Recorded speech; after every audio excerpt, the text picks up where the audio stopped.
उनको दिल को गया।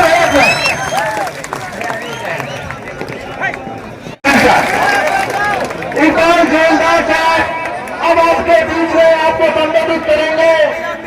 बहुत ही मजबूत इस इलाके की शान, जिन्होंने बड़ा ताली बजा के स्वागत करें, ताली बजा के स्वागत करें। इकबाल जोरदार साहब आपका स्वागत संबोधित करेंगे। इकबाल अरे साहबाई कह दिए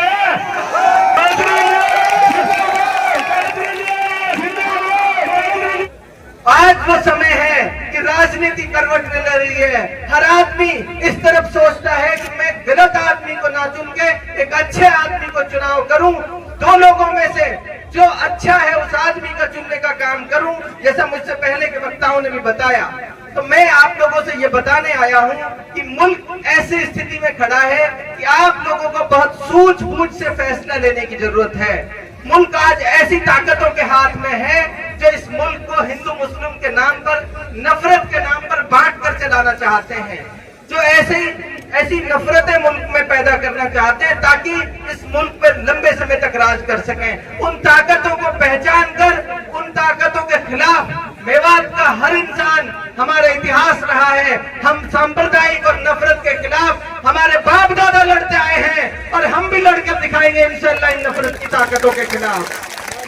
इसका जीता जागता उदाहरण हमारे बाप दादा आज इतिहास गवाए, हजारों की तादाद में हमने कुर्बानियां इस मुल्क को बचाने के लिए दी। आज ताजा इतिहास उस नौजवान का है जो 10 बाढ़ में डूब रहे थे लोग, उनको बचाने के लिए मेवात का एक वीर अपनी जान की परवाह किए बिना उस नदी में उतर गया। उसके लिए जोरदार तालियां बजा दो। ये इतिहास है हमारा। नौजवानों, आपको बताना चाहता हूँ, ऐसा इतिहास किसी कौम का नहीं रहा जैसा हमारा इतिहास रहा है। उसको पहचानो और इन नफरती ताकतों के खिलाफ लड़ने का काम करो। ज्यादा से ज्यादा तादाद में बस एक मिनट समाप्त कर रहा हूँ। इन नफरती ताकतों के खिलाफ एकजुट होकर लड़ने का काम करिए। मेरे चुनाव में एक गलती हुई थी, मैं आपसे इसलिए कहना चाह रहा हूँ, जितने लोग यहाँ हैं हर एक आदमी कम से कम 10-10 उन वोटों पे काम करने का काम करिए जो आज हमारे साथ नहीं है। आपसे मैं जिम्मेदारी देकर जा रहा हूँ। इस बहकावे में या इस घमंड में ना रहें। चुनाव है, चुनाव से कैंडिडेट का पेट नहीं भरना चाहिए वोटों से। 1 लाख छोड़ो, हम 1.5 लाख पार जाएंगे, यहीं आएंगे वो। आपसे सिर्फ इतना कह रहा हूँ, हर आदमी कम से कम 10-10 वोट नहीं बनाने का काम करेगा। हाथ उठाकर बताइए। अपने भाइयों को मनाएंगे, अपने साथियों को मनाएंगे। इस बार नफरत के खिलाफ हरियाणा में हम कांग्रेस की पार्टी की सरकार बनाने जा रहे हैं। बहुत बहुत शुक्रिया। ऐतिहासिक गांव, क्योंकि मेवात का सबसे बड़ा गांव शिगार की सरजमीन पर हम हैं, तो मैं सबसे पहले इस गांव की सरदारी, इस गांव के जिम्मेदार, इसकी नई नस्लें, नौजवान और इलाके के तमाम जिम्मेदार लोग जितने मौजूद हैं, मैं चाहता हूं सब अपने लिए एक बार जोरदार तालियां बजाएं, क्योंकि आप इतनी गर्मी में अपना काम छोड़कर, अपने तमाम जरूरतें छोड़कर सिर्फ इसलिए यहाँ हैं कि हम अपने बच्चों के मुस्तकबिल के लिए, एक बेहतर भविष्य के लिए हम सरकार चुनने जा रहे हैं। तो ये बहुत महत्वपूर्ण फैसला है, इसलिए आप काम छोड़कर हैं यहाँ, तो आप सब बहुत मुबारकबाद के मुस्तहिक हैं। जो अपने बलबूते, बिना किसी राजनीतिक विरासत के, अपने बलबूते बड़े बड़े चट्टानों से टकराकर मुख्यमंत्री का चेहरा कोई हुआ करता था जिसके खिलाफ आप चुनाव लड़े, लेकिन आपकी मेहनत, आपकी ताकत की बुनियाद पर आपने उसको नाकों चने चबा दिए। वो इमरान भाई आपके बीच मौजूद हैं, आपका हौसला बढ़ाने आए हैं। प्यारे बच्चों, सभी को मैं सलाम करता हूँ, नमस्कार करता हूँ। सबसे पहले तो मैं आपको बता देना चाहता हूँ कि मैं मेवात का सबसे बड़े गांव शिगार में आज पहली बार आया हूँ जो नाम सुनता था भाई। और इससे पहले मैंने बहुत तारीफें सुनी।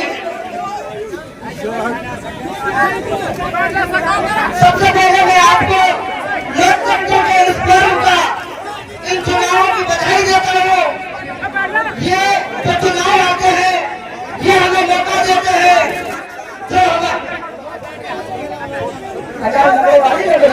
अजान तो लगी हुई है 27 मिनट होगी तो लगेगा तो 3-4 मिनट की बात करूंगा। तो लोकतंत्र का पर्व है, इसकी मैं बधाई देता हूँ। ये जो चुनाव आते हैं ये हमें मौका देते हैं हमारा राजा चुनने का, हमारे मुस्तकबिल के लिए जो सरकार हमारे अधिकारों का अधिकारों की वजह से सरकार रह गई, सरकार नहीं बन पाई, विकास के काम नहीं हो पाए। इस बार मैं आपको वादा दिला देता हूँ, बहुत बड़े भारी मार्जिन से कांग्रेस की सरकार बन रही है और हम सब मिलके चौधरी इलियास साहब से भी आपके लिए काम कराएंगे। मेवात में अगर बात करूं तो ना शिक्षा के संस्थान है ना यूनिवर्सिटी है। खुली रोड की बात करूं तो रोड पे इतनी मौतें होती है, इस रोड का काम होना है। स्वास्थ्य सेवाओं के लिए कुछ भी नहीं है। विकास के नाम पे मेवात का एक किस्सा बताता हूँ आपको। सोहना यहाँ से 15-20 किलोमीटर दूर है। सोहना में 2 लाख रुपए का जमीन है और आपके नहू में 10,000 रुपए का जमीन है। 20 गुना तो आप लोग यहाँ बिगड़े हुए हो। इस भेदभाव को और जो ये लोग आज हमारे बीच में आके वोट में मांगने का काम कर रहे हैं, इन्होंने जब मीडिया में मेवात को बदनाम किया जा रहा था, बड़े नाम दिए जा रहे थे, ये उनका साथ दे रहे थे। आज इनसे बदला लेने का वक्त आया है, आज इनको उखाड़ फेंकने का वक्त आया है। लोग कहते हैं कि मेवात में बीजेपी को वोट नहीं मिलती, इसलिए विकास नहीं होता। राजा बनने के बाद सबका राजा होता है। ये भेदभाव वाली राजनीति का बदला लेने का समय आया है। आज हम सबको इनसे बदला लेना है। हम सब भाई एकजुट होके आज चौधरी इलियास साहब को यहाँ से जिताने का काम करें। पहली बार राजनीति में आने के बाद मेरी किसी विधानसभा में ड्यूटी लगी है। आप लोगों के बीच में आया हूँ, सभी भाइयों के घर घर जाऊंगा, मेहनत करूंगा, हाथ जोड़ के अपील करूंगा और इस बार चौधरी इलियास साहब को जिताने का काम करें। हर विधानसभा में